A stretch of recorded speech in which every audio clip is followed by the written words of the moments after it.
pessoal, tudo bem? Começando aqui mais um podcast Vem Acréscimo. Dessa vez é diferente, estamos em live. Então você que está escutando agora, é só você acessar a live.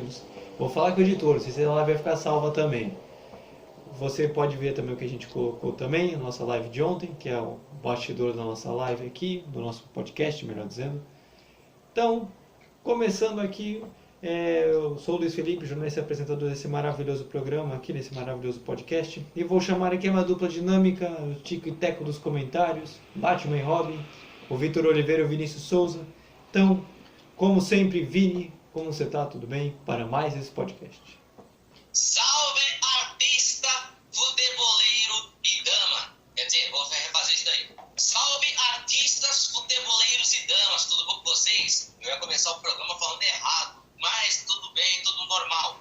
Eu vou falar de Corinthians e Santos. O Corinthians que ganhou do Atlético Paranaense fora de casa. E vou falar do Santos que empatou com o Internacional com direito à lei do ex. E teve até uma confusão, até para jogar lateral. Só para vocês verem como o jogo foi eletrizante.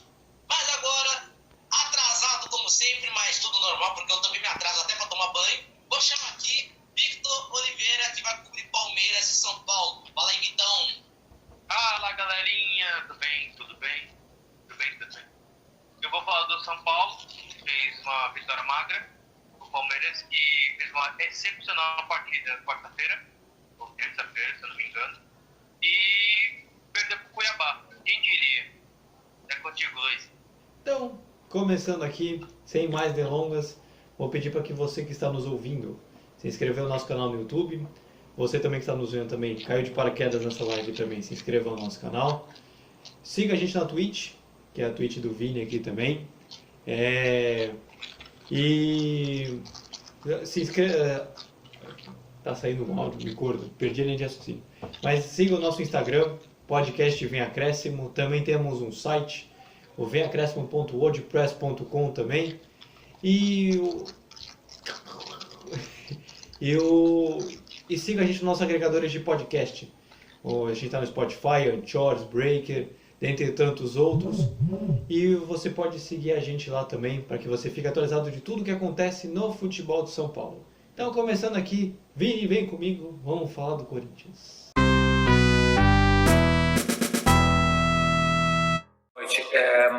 Sim, é uma vitória importante, um campo difícil, um adversário bem difícil. Mais do que uma grande vitória, o desempenho que o time teve, principalmente no primeiro tempo, foi muito bom. E nós ficamos felizes na construção que está sendo feita pelos atletas, que são os verdadeiros protagonistas, que têm desempenhado, e isso, enfim, reflete diretamente no nosso torcedor, que é um segundo fim de semana, que está contente, está feliz com o resultado do time, tenho certeza absoluta que também com o desempenho. É bom, sim, é reflexo de uma construção de um tempo que a gente pouco a pouco vai trabalhando. Esse aqui vai ser um pouco diferente, então antes de começar eu vou explicar para quem está nos vendo. A gente não coloca entrevista de início, então a gente vai colocar a entrevista do Silvinho, nosso recorte no podcast mesmo, do Silvinho falando da atuação em relação ao último jogo contra o Atlético do Paraná, da entrevista, que foi nesse último fim de semana. Então você já acabou de escutar. Vini, como é que foi a semana corintiana, o que ele pode trazer de assunto para nós? A semana do Corinthians foi uma semana de muito trabalho, visando que o Corinthians fez uma grande partida contra o Ceará, mas tinha uma parada duríssima fora de casa, que é enfrentar o Atlético Paranaense, o Atlético da grama sintética da Arena da Baixada. Bom, diante de uma boa exibição do último time, o Corinthians começou o jogo bem, mantendo a posse de bola, atacando o adversário, buscando o Jô também, que também fez uma outra grande partida. Não foi a mesma coisa, mas pelo menos tentou uma finalização aí. Mas o destaque da partida foi o Cássio tomando a bolada, o Giuliano deitando e rolando como sempre, entendeu? Quando a emissora coloca as estatísticas de cada jogador, o Giuliano acerta em todas as estatísticas. Se é para o Giuliano dar passe certo, ele vai lá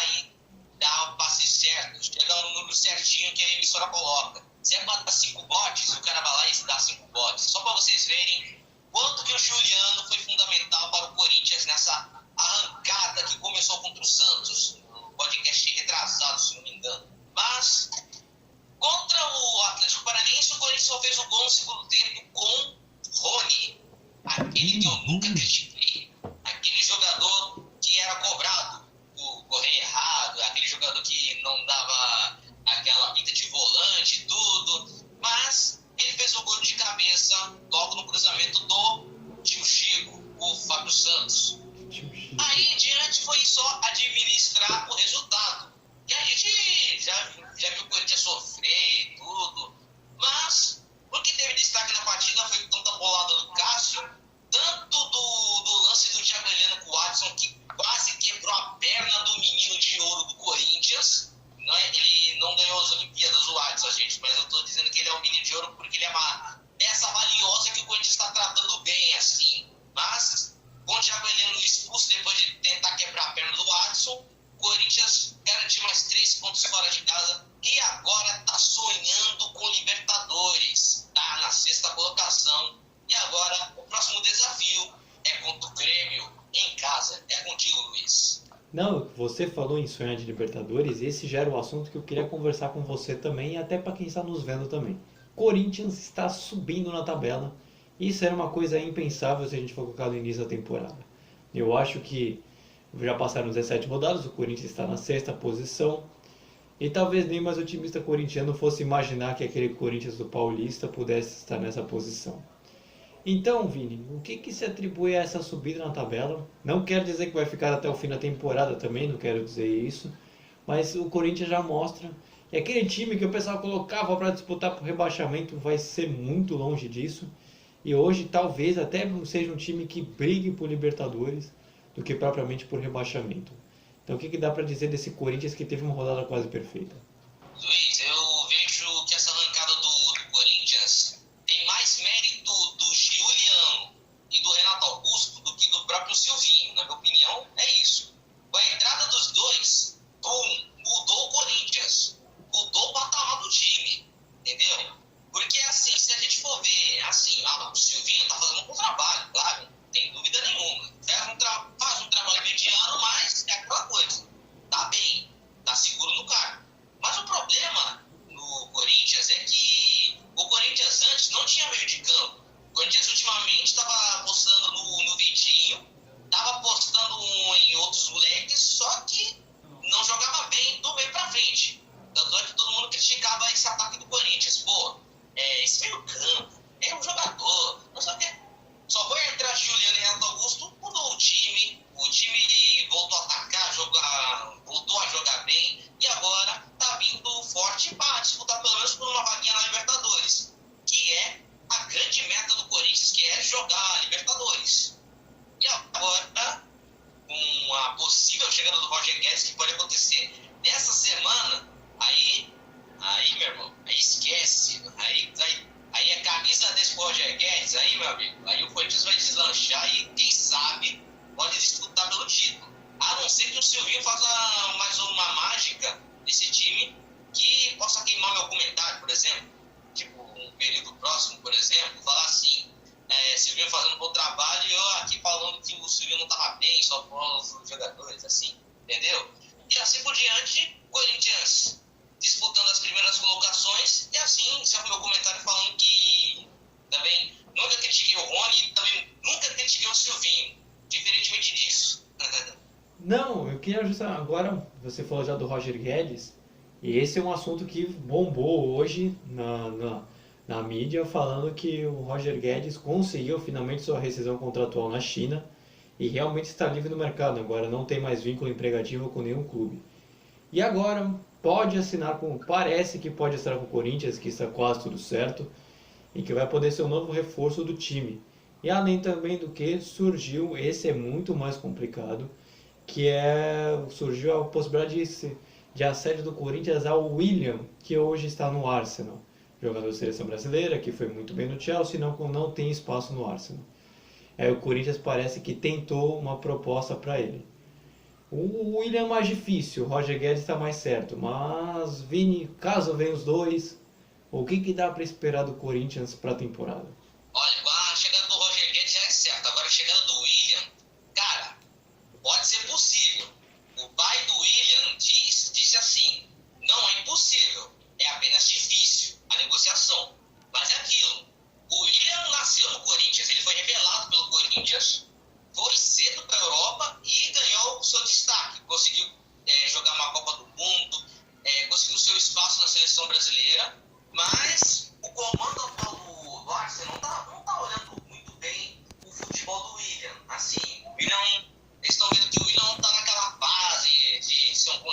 de ser protagonista, de ser dono do meio campo.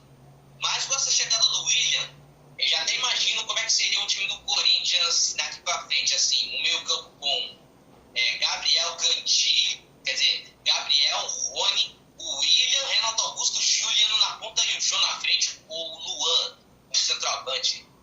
Você até imagina como é que seria o time com a chegada do William. O William é um bom jogador, tem bom chute, é um jogador que arrisca de longe, algo que dificilmente a gente vê no nosso futebol. E com a chegada do William, provavelmente o Corinthians até disputaria o título, poderia ir longe nos campeonatos mata-matas, porque é aquilo. O Corinthians tem esse histórico de trazer uns jogadores onde no início todo mundo critica, fala que vinga, não vinga, vai jogar bem, jogar mal, e no final a gente vê que a história é completamente diferente. Há que eu diga o que aconteceu em 2017, né? O Corinthians desacreditado ganhou o Paulista e o Brasileirão na mesma temporada. Com o Jô, todo mundo criticando, e no final ele acabou sendo o artilheiro, com 25 gols na temporada. Bem, então provavelmente a gente espera que se fechar vai ser muito legal para o futebol brasileiro, com os dois jogadores, realmente vai ser muito legal, porque a gente vê cada vez mais o futebol brasileiro dominando aqui, pelo menos na América do Sul, né? Os times pondo a casa em ordem, em teoria, seria melhor para todo mundo, né? Mas aqui falando do próximo... Fala, Vini. Você vê, né, assim, como a Libertadores nesse ano já tá ótima, né? Com o Flamengo contra o Barcelona, com o Atlético e Palmeiras nesse ano, imagina no ano que vem, com o Flamengo já podendo contar com o Andreas Pereira, com o Kennedy. Aí se o Corinthians chegar na Libertadores ano que vem com Juliano, Renato Augusto, Roger Guedes e mais o William, possivelmente, e sem contar também do Palmeiras, São Paulo, por exemplo, do Atlético chegando na Libertadores ano que vem, vai ser um domínio total dos nossos times brasileiros na Libertadores. Eu havia dito isso na live do Instagram, que o Brasil na Libertadores, por exemplo, está vivendo uma hegemonia. E é por causa disso. A gente está trazendo jogadores da Premier League para jogar o Brasileirão, para deixar a sua marca na história do clube. Realmente, e eu até poderia aprofundar ainda mais esse assunto da Libertadores, falando que desde 2010 o domínio é amplamente brasileiro aqui do principal torneio da América do Sul.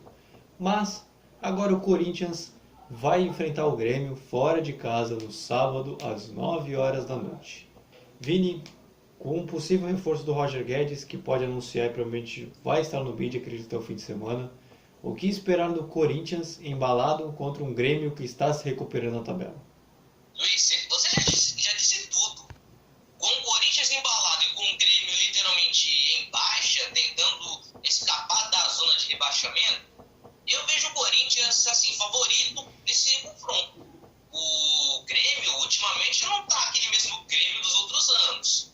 Mas o Corinthians é um time em reconstrução que, cara, com os jogadores, o Juliano e o Renato Augusto, eu vou dizer de novo, eles mudaram o time, não tenho dúvida.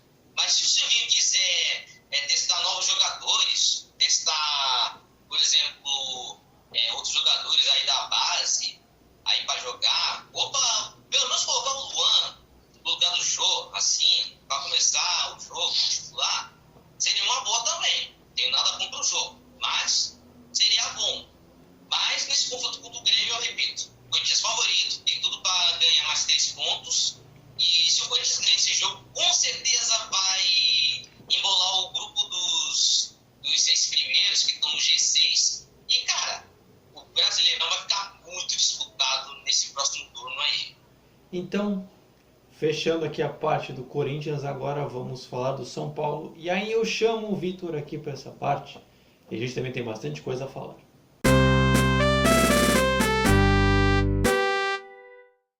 Es una situación que debemos convivir de mucho tiempo y sabemos, porque si llegamos a 33 lesiones, quiere decir que da mucho tiempo que estamos en un periodo, como falei, la nueva directoría, falei de reconstrucción. Reconstrucción quiere decir todo.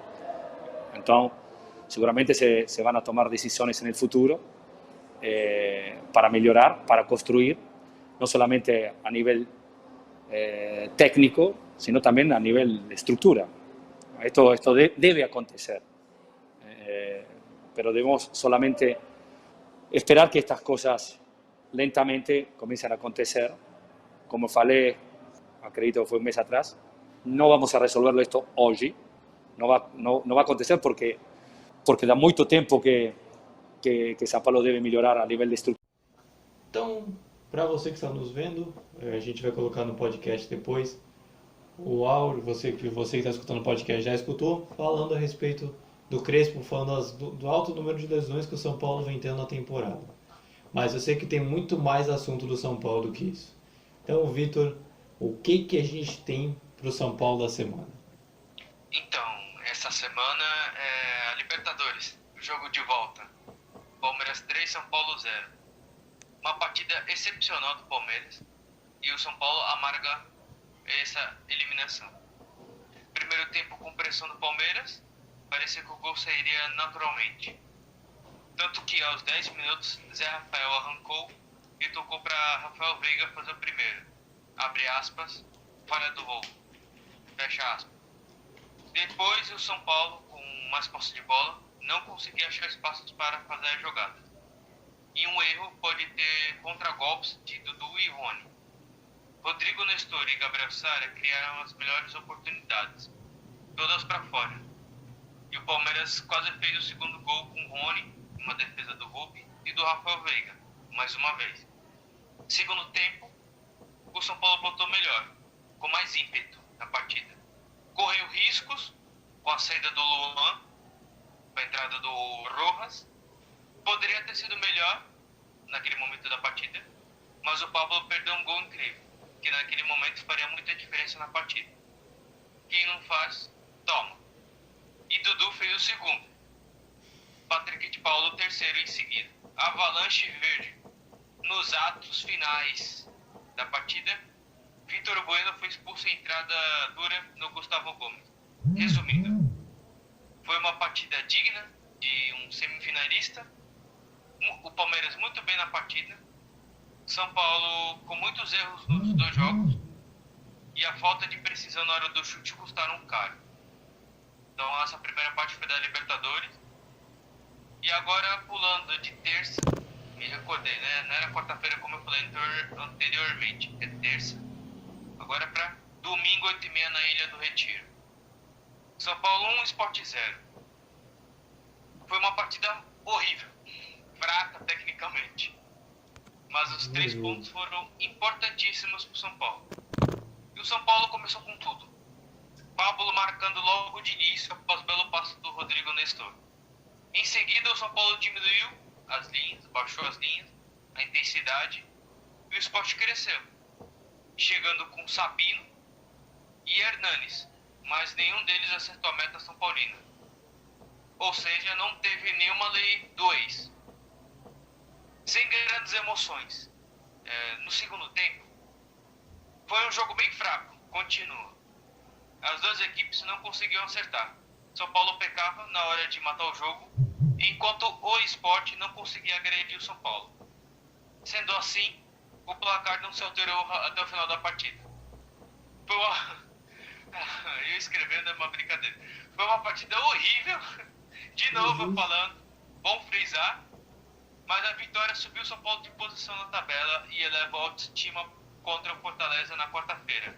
E outra coisa que eu não escrevi, agora é falando por conta própria. Para um time que perde a partida com o gol do Pablo, acontece o que aconteceu. Humberto Louser foi demitido. Isso mesmo. Não, pra tu ver a fase que é também, né? Coitado, o Pablo perde um gol daquele, depois faz o gol. O São Paulo contra o Sport, que entre aspas não tinha tanto peso, ele vai e faz, né? Agora aquela bola contra o Palmeiras, que era jogo decisivo, ele me perde. Inacreditável, inacreditável. Mas tudo bem. Vitor, eu selecionei essa parte especial do Crespo falando do alto número de lesões, por causa que esse foi até o número, por causa que esse foi a pergunta de abertura da entrevista coletiva do jogo depois contra o Sport. Então, o que dá para dizer, o que pode ter acontecido? Eu acho que já tá, acho que aquele mito da temporada já que a temporada está muito corrida. Pode ser até verdade, mas está muito anormal. São Paulo tem um número muito alto de lesões, já foram 33 na temporada.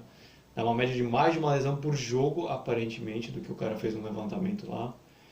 E o que dá para dizer? O seu Crespo até cobrou depois uma melhor reformulação e investimento na área de fisiologia e saúde do São Paulo. E aí, o que dá para comentar desse alto número de lesões? Às vezes não dá nem para culpar só o técnico, né? Realmente, Luiz, o Crespo tá certo. Até que ponto chega a ser patético? Desculpa a palavra, mas... Tá certo, tá certo. É incrível. Você vê os outros times assim, dificilmente eles se machucam. É aquela questão que pouco se menciona. O correr é errado. O correr é errado. Às vezes pode ocasionar essas lesões. Correu mais do que devia. E às vezes não precisa tanto. Se eu não me engano foi o Belmonte, o diretor de futebol, falou que eles estão pensando não, já estão, né, colocando os pauzinhos para mexer, para reformular essa parte da fisionomia do CT. Como o Muricy diz, há muito tempo, o São Paulo parou no tempo. O São Paulo antigamente era referência em tudo. Os rivais copiaram o São Paulo e ultrapassaram o São Paulo. E o São Paulo ficou para trás.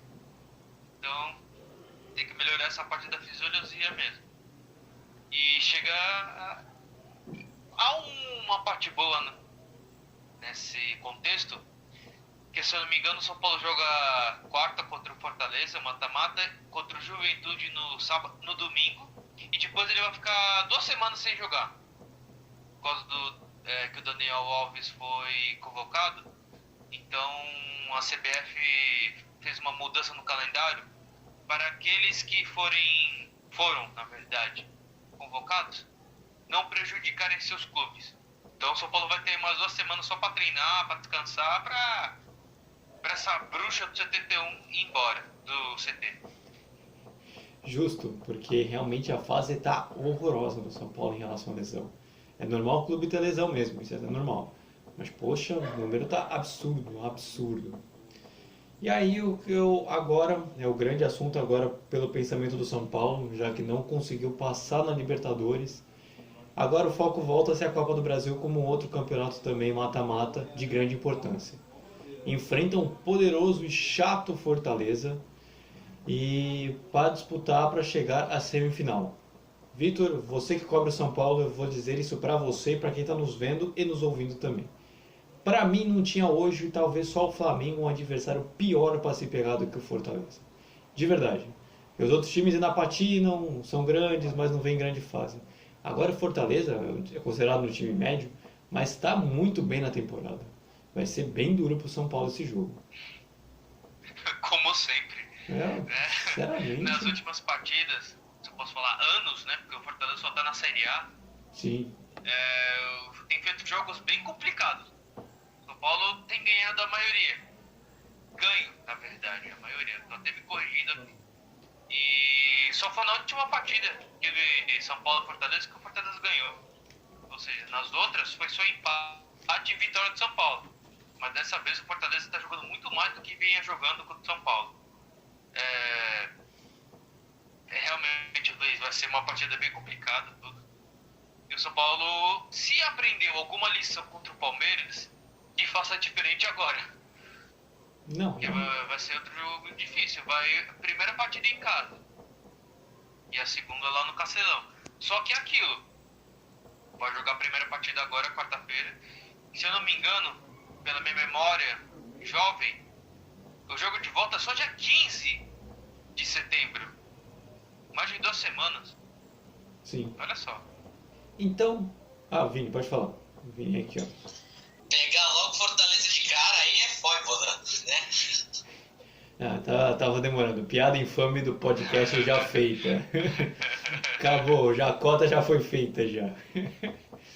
Mas agora falando dos próximos jogos, a gente já falou do Fortaleza, que vai enfrentar o São Paulo. O São Paulo vai enfrentar o Fortaleza em casa, quarta-feira, 9h30, e depois joga contra o Juventude pelo Brasileirão, Peraí, no domingo, 4 horas da tarde, fora de casa. Então, Vitor, se você quiser comentar mais alguma coisa do jogo do Fortaleza, o espaço aqui agora pode comentar também. E depois você fala desse jogo contra o Juventude fora de casa pelo Brasileiro. Esse do Fortaleza eu já falei mais um pouquinho, mas é aquilo. Partida difícil e tudo, jogando muito bem. Eu tô sendo protocolar, só pra não fugir da resposta. Pode não do Fortaleza. De boa. Fortaleza, bicho papão? Não é nesse nível ainda não. Não, ainda não. Mas é aquilo, o São Paulo vai ter que fazer o resultado agora, pra depois, né, não se complicar. Conselho de amigo, mentira. Eu tô falando assim pra quando chegar no próximo podcast, eu falar bem do São Paulo. Não falar mal. Assim né? esperamos. Senão meu trabalho vai por água abaixo. Semana que vem é rescisão contratual. Caramba. Agora, partindo pro Juventude, no Alfredo Jaconi, o gramado deles é bom. Eu vi o Fortaleza e Juventude na rodada passada. Foi um jogo os legal. próximos adversários do São Paulo se enfrentaram. Eu já tava olhando, assistindo o jogo, como é que eles jogam, tudo. Eu fiquei, o São Paulo vai ter trabalho. São duas equipes que jogaram muito. 1-1 foi pouco. Realmente. Voltando aqui para o assunto do Juventude, outra partida difícil fora de casa, bem que o São Paulo está se dando bem fora de casa do que no Morumbi, mas o Juventude tem feito boas partidas. Se eu não me engano, o Juventude ganhou do Bragantino, se eu não me engano, né? Então esses detalhes a gente tem que ficar ligado. Não é uma equipe fraca, é uma equipe forte. E ainda tem o Paulinho Boia, que tá jogando no Juventude, mas não sei se ele vai jogar com o São Paulo, porque tem essas coisas de contrato, então já nem sei quando joga e quando não joga. A conta. Mas eu acredito que vai ser uma partida difícil também. Nunca eu vou dizer assim, é fácil ao futebol. E creio que se o São Paulo ganhar, ótimo, vai pro G6. Ele já tá com 3 pontos pro G6. Se perder, vai ficar numa situação complicada, ó. E só tem mais uma coisa, Luiz, que eu acabei de me lembrar. Manda. Não sei se você reparou, nos palpites do GE, dos comentaristas. Quanto pior. Toda vez que eles colocam um favoritismo para um time, o outro ganha. Exatamente. A gente fica até preocupado. A gente sabe que o placar do GE, quanto melhor, o time que tem mais votos é o que perde. Mas fala, Vini, pode falar. 8-0 pro Palmeiras. Favoritismo. Deu Cuiabá. Meu Deus do céu. Meu Deus! 5 vitórias pro Sport, 2 pro São Paulo. São Paulo ganhou. Meu Deus do céu. Mais um. 8 vitórias pro Atlético Goianiense e 0 pro Chapecoense, deu empate. É aquilo. Não ganhou mais. É aquilo. Tinha que fazer uma conta do Vem Acréscimo nesse site de esporte aí pra ver se a gente se saia melhor que eles. Mas tudo Luiz, bem. se eles vivessem de palpite, não sei não, hein? Estaria tudo falido, mas tudo bem, viu? Vamos lá, vamos seguir essa maravilha aqui. Vini.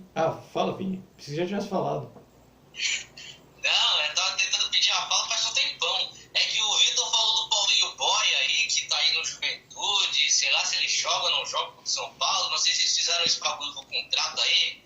Mas eu queria perguntar pro Vitor o seguinte: se o Paulinho Boia, contra o São Paulo, tiver em posição de impedimento, alguma coisa, será que ele vai ficar na banheira mesmo? Será que ele usa boia mesmo? Luiz, prossegue. Piada Infame 2, podcast 0. Não, brincadeira. Vamos seguir aqui. Bora. Vini, agora vamos falar aqui do Santos e ver como é que foi a Semana Santista.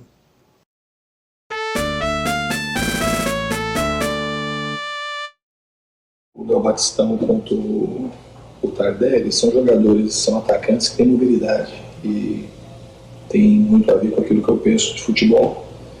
E isso também foi um dos motivos da contratação deles, além de serem jogadores que dão um peso maior para a equipe, para a história que eles já construíram dentro do futebol.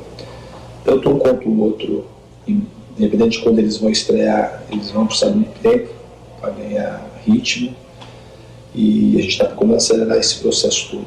mas é aquilo que a diretoria se esforçou para trazer. A gente teve perdas muito importantes aí durante esse período curto que eu estou aqui e está tentando repor de acordo com as possibilidades do clube. Estou muito contente com a chegada dos dois, do Augusto também, que é um jogador que saiu muito cedo para a Europa, o Real Madrid, jogou da base do São Paulo. Então, você já escutou aqui o áudio do Fernando Diniz falando a respeito das novas contratações que o Santos fez na temporada. E aí você pode escutar um pouquinho do treinador e depois a gente vai falar aqui também. Mas antes, Vini, como é que foi a semana do Santos? Ô Luiz, eu pra cobrir o Santos eu já tô perdendo as esperanças aqui. Eu sonhava com uma classificação, acordei eliminado. Mas é a minha obrigação aqui no acréscimo, né? Não tem como, fui eu que aceitei esse bagulho, então é bora seguir o bagulho, né? Seguir os protocolos. Bom, o Santos, até uma certa semana, ganhou do Libertad por 2-1, né? Show de bola, né? Aí o Santos foi pro Paraguai defender a vantagem de apenas um golzinho. Aí o que vos acontece? Perdeu. Jogou nada, mas perdeu como sempre. Bom, começo de jogo, o Santos começou recuado, que não devia acontecer. Para mim isso é crime no futebol brasileiro. Você defender a vantagem, começar o primeiro tempo recuando o time, mas o que vos aconteceu foi o seguinte: nos primeiros minutos de jogo, pressão total do Libertad, né? Porque os caras precisavam de um gol apenas para se classificar, né? Porque tem aquele bagulho do gol fora, qualificado, etc. Aquela regra toda. E foi isso que aconteceu. Nem menos de 10 minutos de jogo, o Libertad já havia feito 1-0 com Sebastián Ferreira. Aí você vê.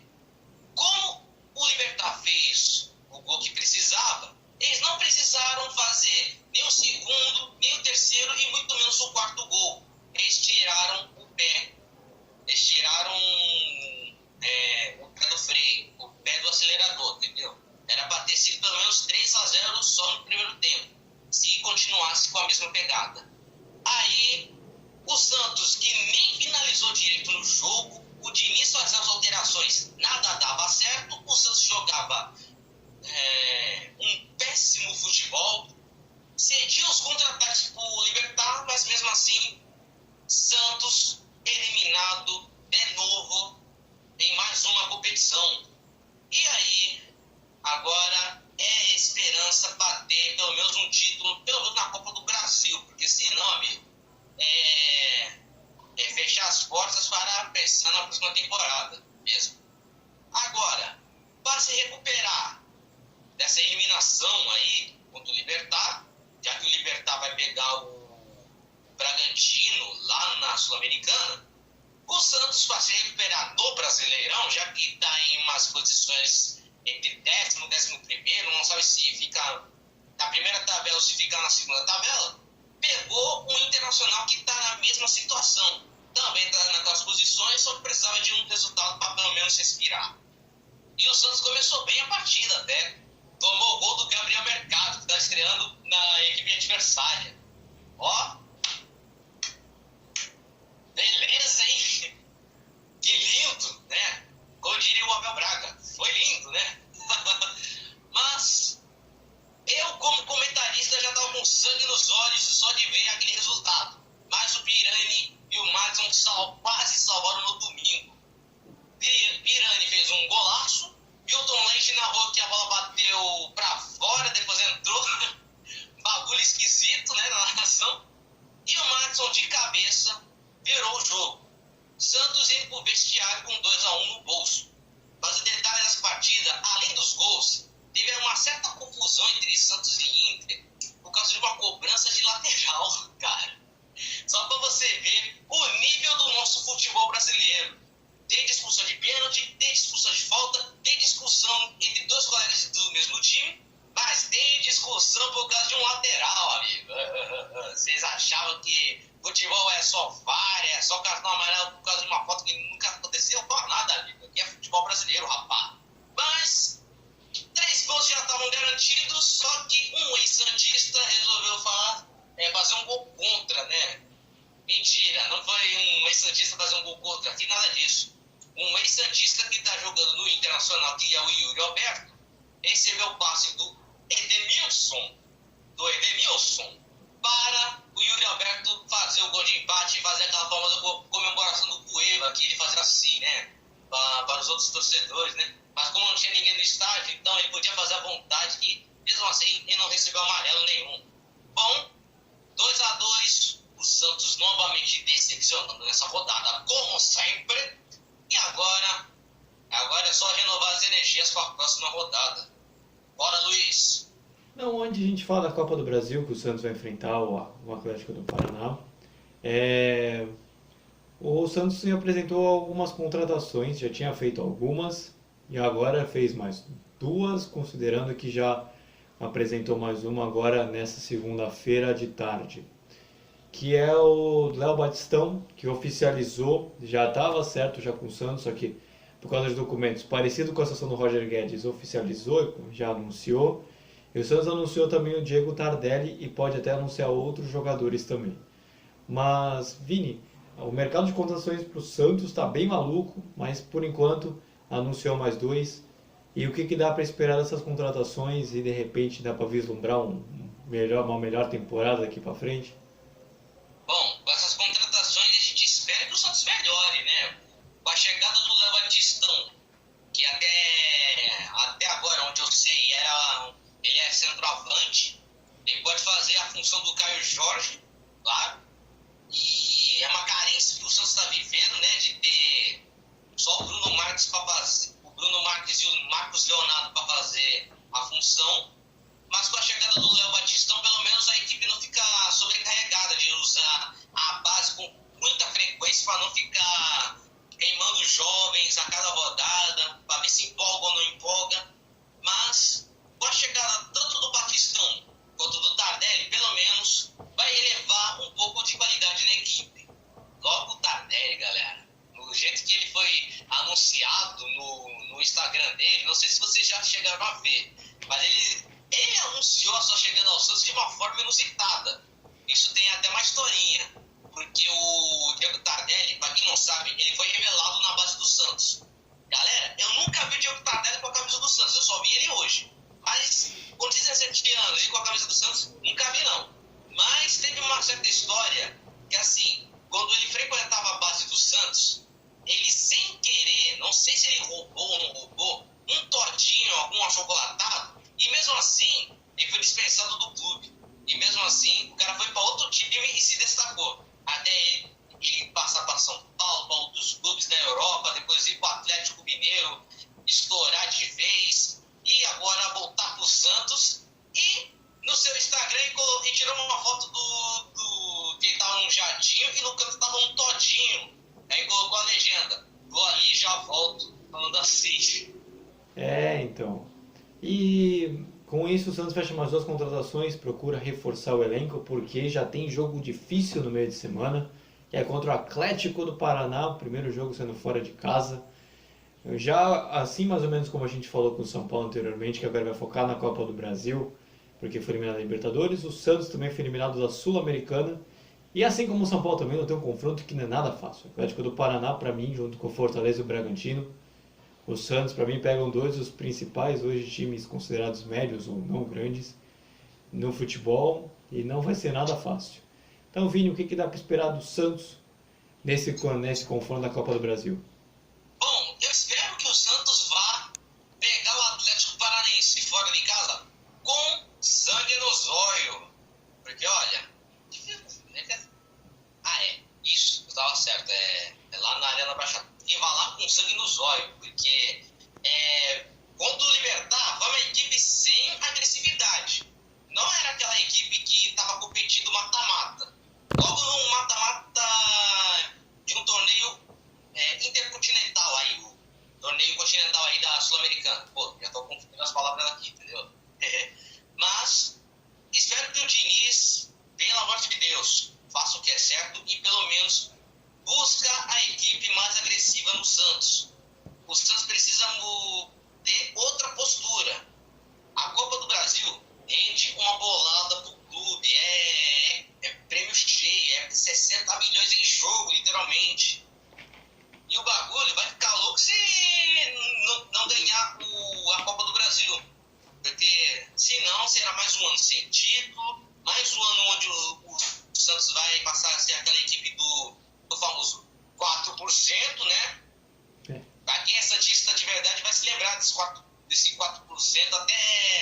até os meus 50 anos, entendeu? E o espírito é esse. O Atlético Paranaense, como vocês podem ver no jogo contra o Corinthians, está em baixa e é um Atlético que não está muito bem no campeonato. Então, tem como sim ganhar do Atlético fora e também dentro da Vila Belmiro. Agora, se a gente fosse tratar do jogo do Santos contra o Flamengo em casa, aí é aquela famosa musiquinha. Que nada poderá nos abalar, que nada poderá nos derrotar. Eu não lembro o nome da letra, mas no final tem Jesus no meio. Mas, contigo, Luiz. Não, eu ia falar justamente dos próximos jogos. A gente já falou do Atlético do Paraná, que é quarta-feira, 7 horas da noite, fora de casa, pela Copa do Brasil. E no domingo, no sábado, pelo Brasileirão em casa, 7 horas da noite, enfrenta o Flamengo pelo Campeonato Brasileiro. Então, Vini, pode comentar agora sobre o Flamengo sem problema. Bom, só para finalizar, como eu já comentei mais do Atlético Paranaense e do Flamengo, 2 jogos difíceis, mas dá para o Santos ganhar contra o Atlético, mas contra o Flamengo dá para fazer um jogo de igual para igual. Pensando que o Flamengo já veio de uma boa atuação contra o Olímpia, empatou com o Ceará, mas o Flamengo, que se não me engano ainda tem o jogo da Copa do Brasil também para fazer, mas não lembro qual é o adversário.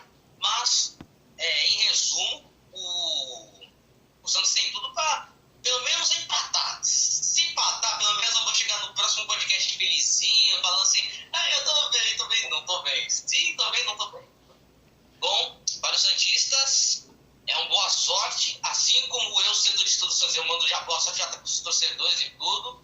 E é aquilo, no próximo podcast que fique registrado que é assim, pelo menos um empate contra o Flamengo, eu fico felizão. Então, a gente fecha aqui a parte do Santos, e agora eu vou chamar o Vitor para a gente falar do último e não menos importante time, que a gente vai falar do Palmeiras. Então, bora lá.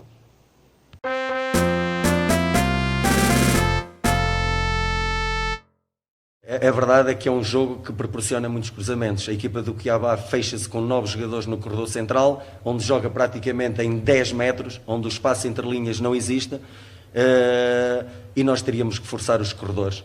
É verdade em que em alguns momentos, se calhar, o último passo, o último cruzamento não foi com a precisão que nós desejaríamos, mas fomos à procura, acima de tudo, de forçar corredores, porque era onde o espaço, e nas meias, porque era onde o espaço estava a surgir dentro do jogo. Como a gente sabe, 9 jogadores praticamente em 10 metros, é muito difícil encontrar espaço entre linhas, então o jogo tem que fluir um bocadinho mais por fora, não é? Por isso, a quantidade de cruzamentos, e alguns bons cruzamentos com boas cabeçadas, mas o guarda-redes hoje teve.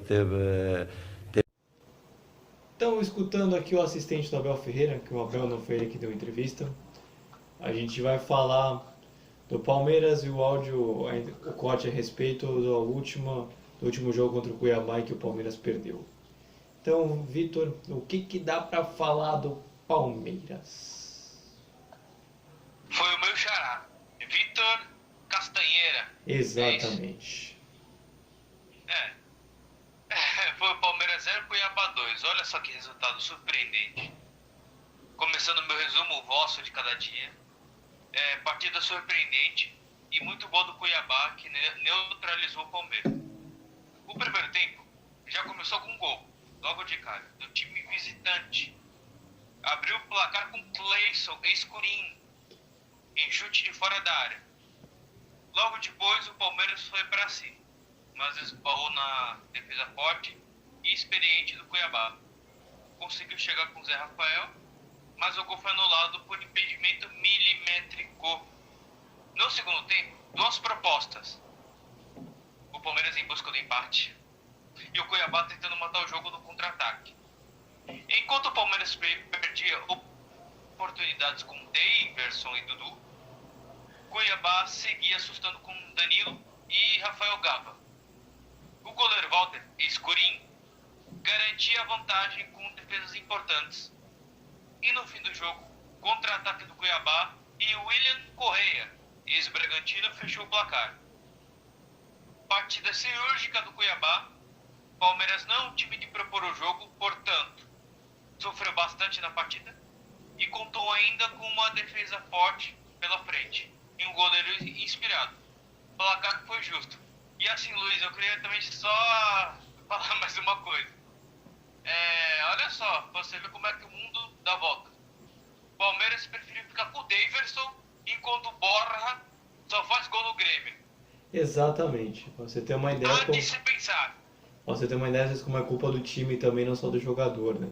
Além do que também o Palmeiras também ganhou do São Paulo, que o Vitor já falou no podcast na parte do São Paulo. Se você quiser só ouvir a classificação do Palmeiras na Libertadores, volta lá na parte do São Paulo rapidinho e aí você pode escutar o Vitor falando a respeito do jogo. Então fala, Vini. Aí você vê Daverson de titular, Luiz Adriano no banco e o Borja destruindo no Grêmio em poucos jogos aí.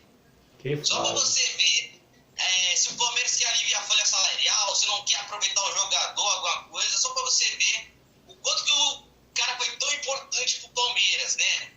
Por 30 milhões, só pra vocês verem o nível da negociação. Toda vez que eu lembro do Borja, eu lembro da torcida palmeirense erguendo ele no aeroporto, e depois ele infelizmente não dando certo. Com certeza. Inacreditável. Mas, Vitor, eu queria falar com você a respeito dessa irregularidade palmeirense, não só agora, exatamente nesses últimos jogos, mas ao longo da temporada. Até porque a gente já falou da Copa do Brasil, Palmeiras, pelo time que tem, de certa forma, inacreditável não estar nessa fase da Copa do Brasil, vem mal no Brasileiro, e o único ponto positivo foi realmente a classificação contra o São Paulo, que não torna essa sequência horrível. Mas o que dá para falar dessa irregularidade palmeirense? O que se explica isso? Então, eu mencionei que o Palmeiras ele não é um time de propor o jogo, ele joga bastante no erro do adversário, e isso foi o que aconteceu contra o São Paulo. Se for ver nos 3 gols que o Palmeiras fez, o primeiro contra o São Paulo foi uma roubada de bola do Zé Rafael, em cima do Arboleda. O Zé Rafael arrancou, tocou pro Rafael e fez o gol. O segundo gol foi do Dudu. Foi um rebate. O São Paulo podia ter isolado a bola, mas quis tocar a bola na defesa. Bate, rebate, sobrou pro Dudu e ele fez o gol. O terceiro gol do Patrick de Paula. O Igor Gomes queria sair, tocando também na defesa, errou, o Patrick de Paula chutou pro gol. Então esses 3 gols, estou falando como exemplo, que o Palmeiras fez, foi usando o erro do adversário. Forçando, na verdade, o erro do adversário. E o Palmeiras, ele não é muito de propor o jogo. Ele faz um jogo estudado. Ele vê como é que é tudo, e vê como é o território inimigo, e depois vai jogando as manguinhas de fora. O Palmeiras é assim. E eu acredito que com essas defesas assim fechadas, como o Cuiabá, CRB, lembrando aqui do CRB, né? O Palmeiras bombardeou aquele jogo e não conseguiu fazer gol, porque a defesa estava muito fechada, não estava conseguindo achar espaço. Então o Palmeiras tem muita dificuldade com esses estilos de jogos. A irregularidade palmeirense, eu posso dizer também, tem muito dessa. Em muitas competições, mas o Palmeiras, eu não sei se tem muita desculpa, porque ele tem um grande elenco, muitas opções. Eu acho mesmo que são os estilos de jogos que o Palmeiras joga com equipes diferentes. Na Libertadores é um jogo mais físico e mais técnico, né? E você tem que usar muita malandragem. No Brasileirão, você joga com equipes assim, com linhas baixas, e às vezes a questão do gramado. Também. Então, é por isso. Essa é a diferença de regularidade. São esses fatores que eu mencionei. Não, mas outro ponto que me influencia nessa irregularidade, apesar de a gente estar falando de um Palmeiras classificado a uma semifinal de Libertadores, é que o problema é que o Palmeiras começou muito bem o Brasileiro e a gente já pensou que poderia até conquistar, talvez, fazendo um bom campeonato, chegando ao título. Acontece que tá mal, o Atlético passou o Atlético Mineiro e o Palmeiras só conquistou um dos últimos 12 pontos possíveis pelo Campeonato Brasileiro. Palmeiras, que sempre foi considerado tão regular, né? Justamente com o Abel, que tem esse estilo de jogo assim, que torna a equipe mais padronizada e com placares mais regulares, também peca também pelo fato de também não estar numa boa fase. E o que dá para dizer também? O Palmeiras não vem tendo tantos jogos assim quanto, por exemplo, o São Paulo, que eliminou, o próprio Santos, que estava jogando. Talvez o que dê para comparar melhor seja com o Corinthians. E ainda assim, mas o Corinthians está subindo enquanto o Palmeiras está desabando. Então, será que é só fase ou de repente pode ser que desencade algo mais? Eu acredito que seja fase, algumas escolhas do treinador. E o Palmeiras, por enquanto, é aquele sobe e desce, que sempre acontece durante o ano. Começou bem, aí depois quando a equipe vai muito bem, ela é muito estudada. Também tem essa questão. E os adversários começam a inibir o crescimento dessa equipe, estudando ela. Mas o Palmeiras, eu venho mencionando isso desde o ano passado. O Palmeiras é time de mata-mata. O Palmeiras já está acostumado. Por isso que ele está saindo tão bem. Do Campeonato Brasileiro, mas ele começa a ter essas caídas, como está acontecendo nesse momento. Então, pra gente fechar, vamos falar dos próximos jogos. Aliás, o próximo jogo do Palmeiras, que é sábado, 9 horas da noite, em casa, pelo Campeonato Brasileiro, contra o Atlético do Paraná. O Atlético Paranaense é uma equipe que vem bem no campeonato, é uma das boas equipes desse torneio, já falei um pouco quando falou do Santos na Copa do Brasil. E agora vai pegar esse Palmeiras que não está em boa fase, vem cambaleando, essas coisas. Será que dá para o Palmeiras se recuperar nesse jogo? Bem provável, Luiz, porque essa semana tem Copa do Brasil. Ou seja, o Palmeiras tem uma semana para treinar tudo, botar a casa em ordem, para jogar no sabadão à noite. E é contra o Atlético Paranaense no Allianz Parque. Outra partida complicada, que não aconteceu um Cuiabá 2, né? E o Palmeiras tem que pontuar. O Atlético Mineiro disparou. Até esqueci aquela frase do Renato Gaúcho, 2017 com o Corinthians. Vai despencar. Vai chegar numa hora e vai despencar, alguma coisa assim. Mas tem que ficar de olho no Flamengo, que está se reforçando tudo no Fortaleza. Bragantino que deu uma caída, né? Mas o Bragantino que tá jogando agora. Tava 0? Opa, tava 0 Bragantino. Então, o Palmeiras tem que abrir o olho porque as equipes estão chegando. Então, antes de mais nada, obrigado a todos que nos viram, que nos ouviram. Essa daqui é um quadro de estreia nosso, que é a live dos bastidores do nosso podcast. Para você que escutou nosso podcast, obrigado a você ter nos escutado em mais esse programa. Foi muito legal ter feito a live, ter feito o programa. Obrigado ao Vitor e ao Vinícius e a você que nos viu e nos ouviu por ter participado, por ter deixado sua contribuição. Você que está nos vendo, se inscreva no nosso canal do YouTube, também nos ouvindo também. Se inscreva no nosso canal no YouTube, comente se gostou, deixa o like aqui, o dedão, ativa o sininho. Veja os nossos outros vídeos também, são bem legais. Você pode acompanhar todo o nosso assunto, todos os nossos assuntos. Você que está nos ouvindo também pode escutar a gente nos nossos outros agregadores de podcast, como Spotify, Anchor, Breaker, Google Podcast, dentre tantos outros. Lá a gente solta podcast semanais toda terça-feira, para que você fique inteirado com tudo de melhor acontece aqui no futebol de São Paulo.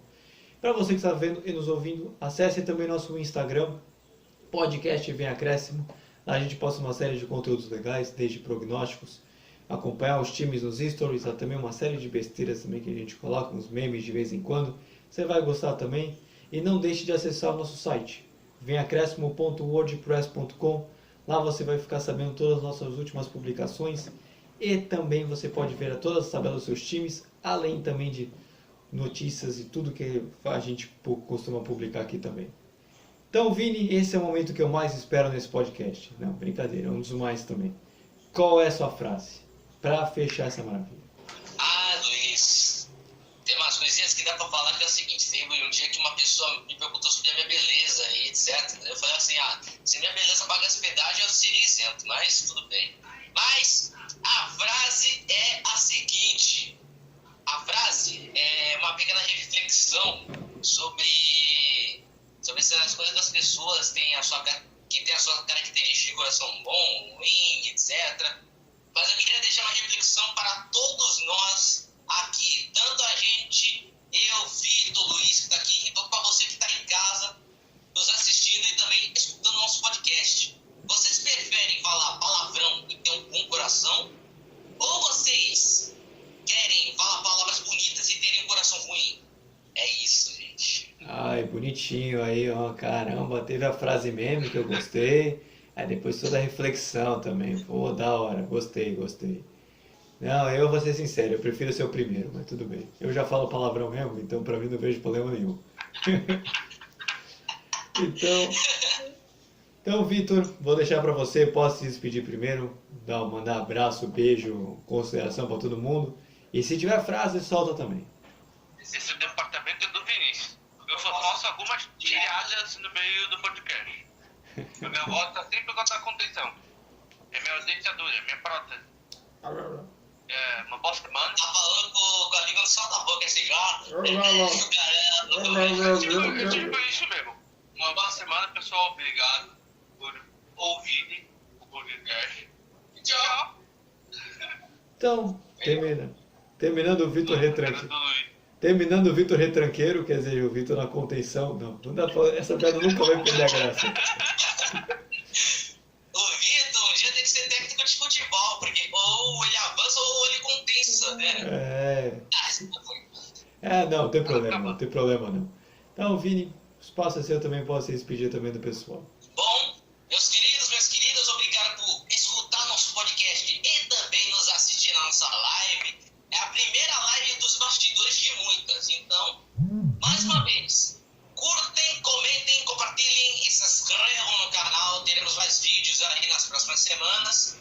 E para você que não está acostumado com a nossa despedida, geralmente a gente se despede falando tchau Brasil e que vem acréscimo, só que a gente fala de um jeito, só que de um outro jeito inovador. Só que a gente, além de falar vem acréscimo, a gente também cai pro nosso lado esquerdo, entendeu? Eu tô querendo pro meu lado esquerdo, por exemplo.